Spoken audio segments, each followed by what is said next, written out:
لا يسأل عما يفعل وهم يسألون، اس سے ان کاموں کا سوال نہیں کیا جائے گا جو وہ کرتا ہے، یعنی اللہ تعالیٰ سے ان کاموں کا سوال نہیں کیا جائے گا جو وہ کرتا ہے، اور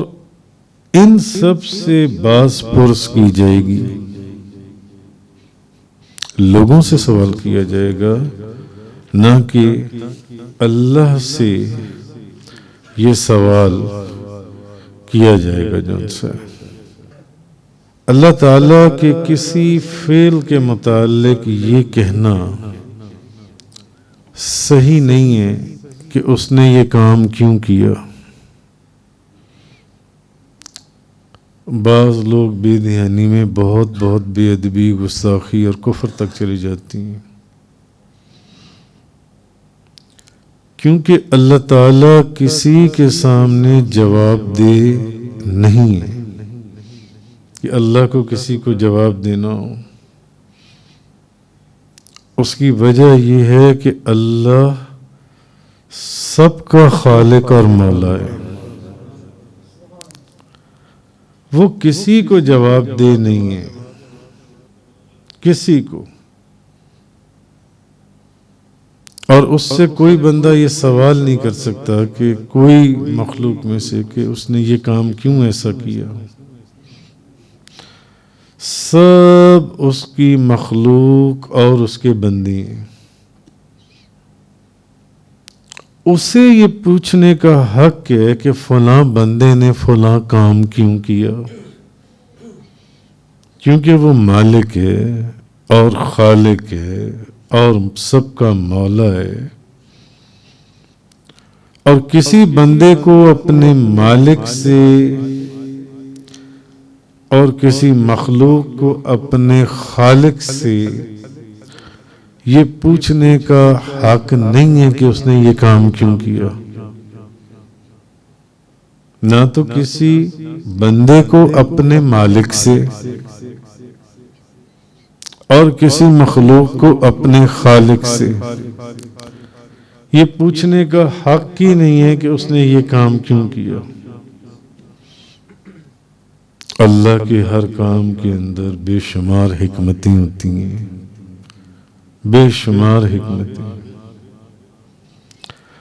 بعض اس کے کام ایسی ہوتے ہیں جن کی حکمتیں یا جن کی حکمتوں سے وہ اپنے بندوں کو خود آگاہ کر دیتا ہے، اور بعض اس کے کام ایسے ہوتے ہیں جن کی حکمتوں سے اس کے رسول اور اس کے محبوب نبی کریم صلی اللہ علیہ وسلم آگاہ کر دیتے ہیں کہ ان کاموں کے اندر یہ حکمتیں رکھی گئی ہیں، اور انسان کے بس کی بات نہیں ہے کہ وہ اللہ کے کاموں کی حکمتوں کا اپنے علم کے مطابق احاطہ کر سکے، انسان کے بس میں نہیں ہے، کیونکہ انسان کا علم بہت ہی محدود ہے، اور اس کی قدرت کے اندر ہے، اللہ کی قدرت کے اندر۔ مثلا حضرت اللہ تعالیٰ نے حضرت آدم علیہ السلام کو اپنا نائب اور خلیفہ بنایا، تو فرشتوں نے چاہا کہ ہمیں اس کی حکمت تو بتائی جائے کہ آدم کو خلافت کا تاج جو ہے وہ آدم کے سر پر۔ اب اللہ نے ان کو اس چیز کی حکمت بتائی، یعنی خلیفہ جس کو خلافت دی جاتی ہے اور نائب، اس کے لیے ضروری ہے کہ اس کا علم دوسروں سے زیادہ ہو۔ جس کو خلیفہ بنایا جا رہا ہے اس کا علم دوسروں کی بنسبت زیادہ ہو، تو جب فرشتوں نے اس چیز کی حکمت کو جاننا چاہا کہ آدم کے سر پر خلافت کا تاج، تو ان کو بتایا گیا کہ آدم کا علم تم سب سے زیادہ ہے، کیونکہ جن چیزوں کے نام تمام فرشتے بھی نہ بتا سکے وہ نام آدم علیہ السلام نے بتا دیے۔ قرآن کریم میں آپ اس کی تفسیر پڑھ رہے ہیں کم و بیش۔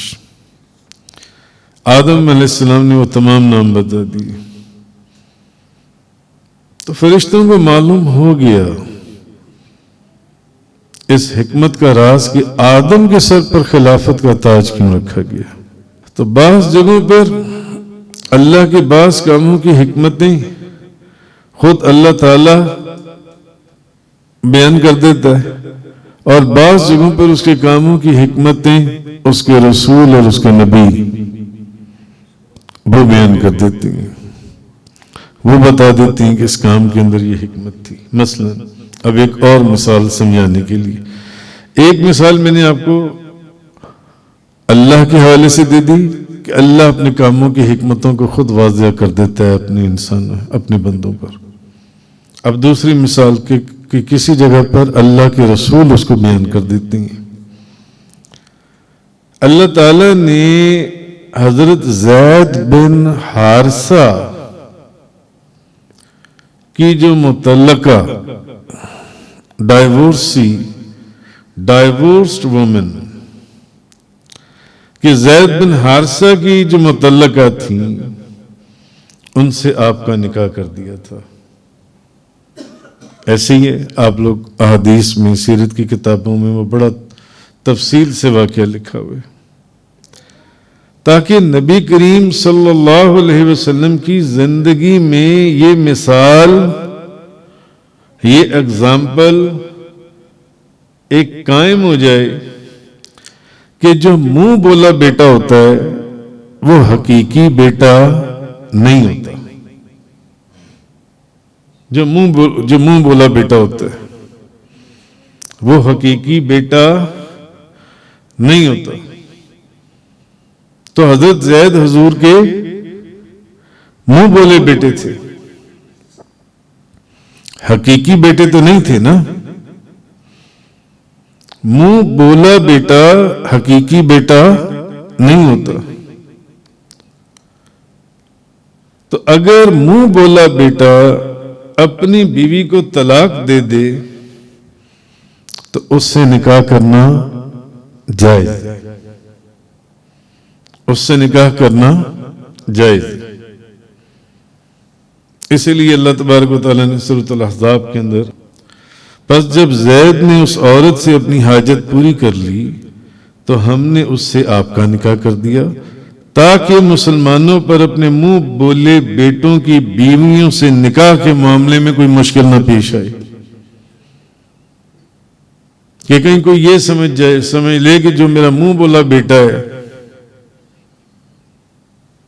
اس کی بیوی سے نکاح بھی جو ہے وہ حرام ہو گیا۔ نہیں، ایک قانون کو، شریعت کے قانون کو وضع کرنے کے لیے، ایک چیز سمجھانے کے لیے، ایک چیز بتانے کے لیے نبی کریم صلی اللہ علیہ وسلم نے اپنے اس عمل سے اپنی امت کو یہ چیز بتا دی کہ منہ بولے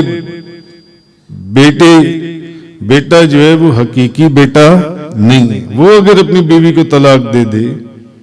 تو اس سے نکاح کرنا جائز ہے۔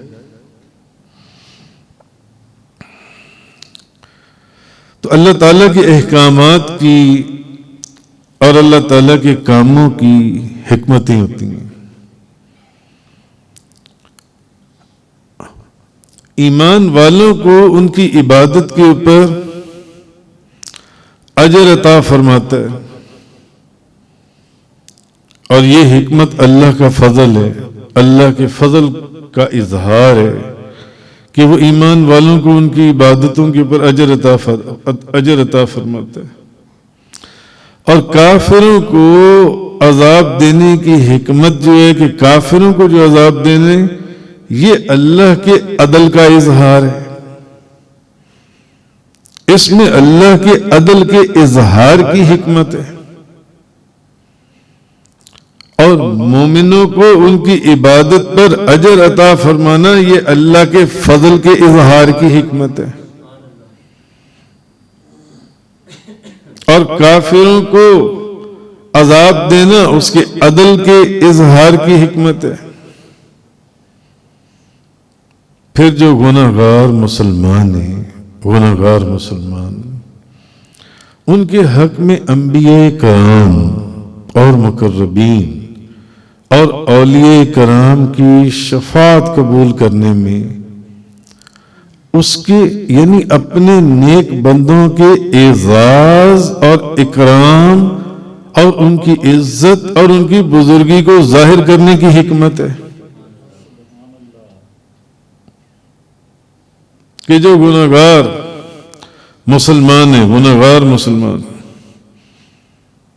اس میں میرے کچھ ایسے بندے ہیں جو ان کی شفاعت کر کے ان کو بخشوا لیں گے، ان کی عزت، ان کی وجاہت، ان کی بزرگی، ان کی کرامت کے اظہار کی حکمت ہے۔ اب دنیا میں کافروں کو عیش و آرام اور نعمتوں کے ساتھ رکھنے میں ان کو جو ڈھیل دینا ہے، اور آخرت میں ان کے لیے کوئی نفع اور عیش نہیں ہے کافروں کے لیے جو ان سے ہے۔ اور اب دیکھ لیں کافر جیسے جیسے اپنے کفر کے اندر جتنے زیادہ ہوتے چلے جائیں گے، آپ کو وہاں زیادہ دولت نظر آئے گی۔ اس کی میں بے شمار مثالیں دے سکتا ہوں، اس کی موضوع دوسری طرف چلا جائے گا جو ان سے۔ اسی طرح کافروں کو وہ دنیا میں ہی نواز دیتا ہے تاکہ یہ نہ ہو کہ وہ اللہ کی رحمت سے بالکل ہی محروم ہو جائیں، مگر ان کے کفر کی وجہ سے مرنے کے بعد ان کو ہمیشہ ہمیشہ کے لیے جہنم میں ڈال دیا جائے گا، کافروں کو جو ان سے ہمیشہ ہمیشہ کے لیے۔ اور مسلمانوں کے اوپر کیا ہوتا ہے؟ دنیا میں تکلیفیں آتی ہیں، مصائب آتی ہیں۔ اچھا، مسلمانوں کو دنیا میں ہی ان کے گناہوں کی سزا دیتا ہے، اور دنیا میں ان کے گناہوں کی سزا دینا، ان مصائب، ان تکلیفوں، ان پریشانیوں،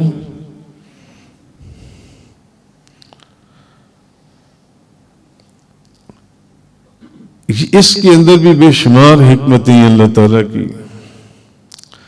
تاکہ ان کے آخرت میں پھر ہمیشہ ہمیشہ کے لیے ان کو جنتیں عطا فرما دی جائیں مسلمانوں کو۔ اس میں یہ حکمت ہے۔ تو بے شمار حکمتیں، بے شمار مصلحتیں، اور اللہ تعالیٰ کی حکمتوں کو جاننا یہ کوئی ضروری نہیں ہے، کیونکہ وہ مالک الاطلاق ہے اللہ تعالیٰ جن سے، وہ اپنے بندوں کے ساتھ جو معاملہ چاہے کرے، جو چاہے معاملہ کرے، کسی کو سوال کرنے یا اعتراض کرنے کا حق حاصل ہی نہیں ہے کہ وہ اللہ کی ذات کے اوپر اعتراض کرے یا سوال کرے کہ یہ کام تو نے ایسے کیوں کیا، یہ کام ایسے کیوں نہ کیا گیا۔ اور اللہ تعالیٰ کوئی کام کسی غرض سے نہیں کرتا، کوئی کام جن سے، کیونکہ مفسرین کہتے ہیں جو شخص کوئی کام کسی غرض سے کرتا ہے، اس غرض کے پورا ہونے سے اس کی تکمیل ہوتی ہے، اور اللہ تعالیٰ جو کام بھی کرتا ہے وہ بے غرض کرتا ہے، اس کی کوئی غرض نہیں ہے اللہ تعالیٰ کی۔ وہ کسی بات پر جواب دہ نہیں ہے۔ اس مختصر سی آیت کے اندر فرمایا یہ جا رہا ہے وہ جواب دہ نہیں ہے۔ ہاں لوگوں سے ہر چیز کا سوال کیا جائے گا، وہ مالک ہے، مملوک نہیں ہے، وہ خالق ہے، مخلوق نہیں ہے۔